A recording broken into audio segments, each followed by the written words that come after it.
What's going on, guys? Welcome to the Final Fantasy BFX's video and semi review for Citra and Grandma Sakura, or whatever her name is on the global version.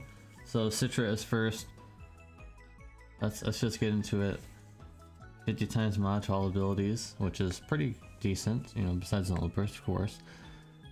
122 times light bolting strike chaining with spirit scaling, not too bad because it's pretty high, but we'll get into some bad things as well. Quad cast though, pretty decent. 100% magic and spirit true to wield. Brave shift form, 200% magic and spirit true to wield. 600% cap, which is good. 2% limit burst damage passive, which is quite high. 80 times 24 hit out limit burst. And dispel got and debuff removal of one ally, which is okay, I suppose. So there's a conundrum here, where her modifier is higher on the base version in terms of chaining, other than her limit burst, but she doesn't have the 600% cap. I guess it's not as big of a deal if she can wear the crown, but it's still like, it's so weird. I guess a lot of units are going to change when that crown comes into play when everybody has it. A lot of units now can have 600% cap even without having that passive anymore. It's very strange because that JB side does not have that, obviously. So a lot of things are going to come into play, where if you have Lightning's STMR and you have the crown equipped, you basically have a 600% cap unit. It's really interesting, actually. So I might not be able to complain about no chain cap increases much longer. That might be not one of the things I can complain about anymore, because it's like you can have the crown.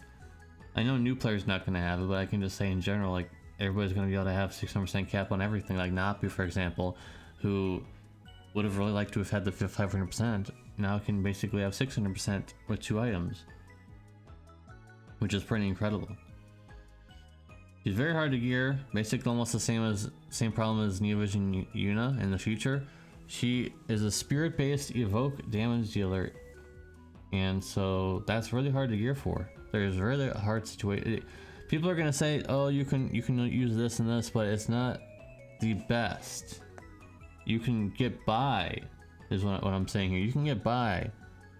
It's very hard to gear her for. You can get by, sure, but it's not gonna be like, you're not gonna get max stats on a lot of her stuff, because it's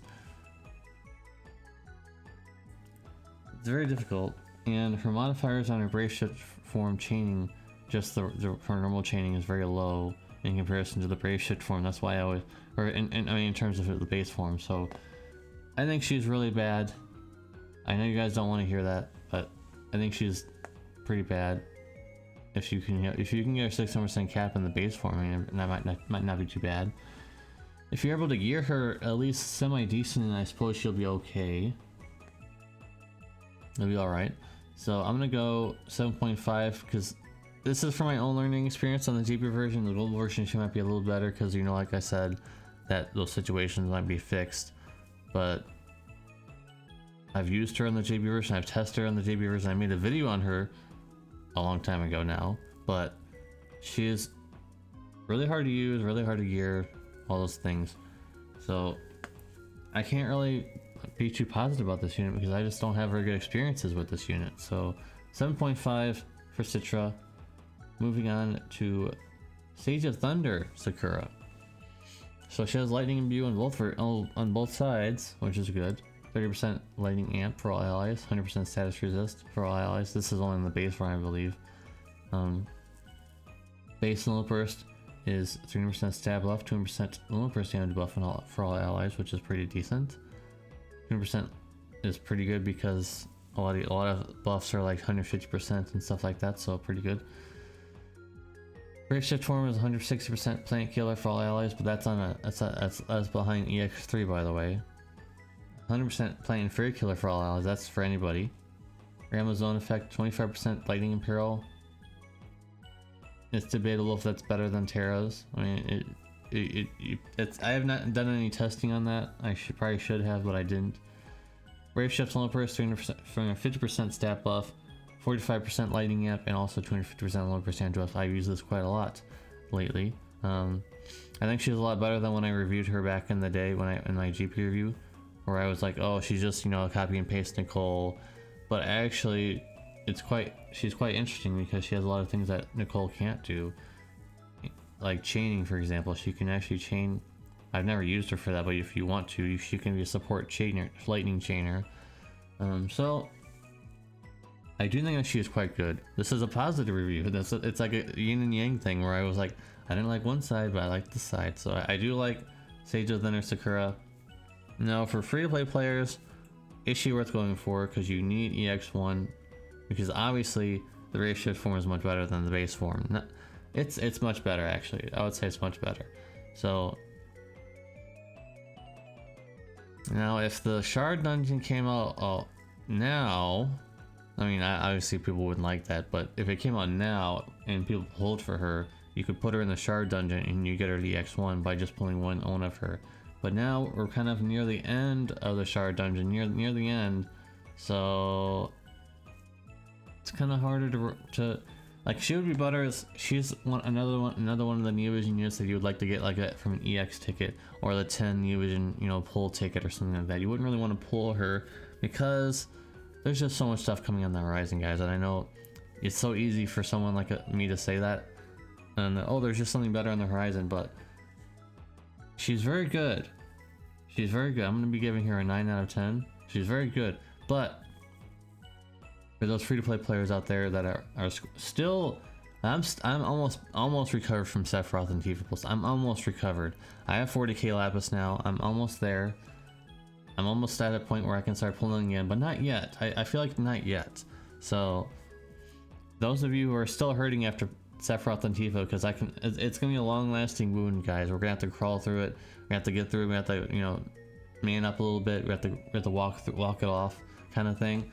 So it's gonna take a bit to get off of that Sephiroth and Tifa pull situation. So that's gonna be it for that. 9 out of 10 for Sage of Thunder Sakura. But if you're free to play, I would probably just do dailies if you really want her. Just do dailies, I would say, or maybe some tickets if you really want her. But I would not go in for Lapis because there could be something in there. There could be another global original Clash World unit, and I've been awakened to how good these Clash World units are now by using Yigni, who I got for free, by the way.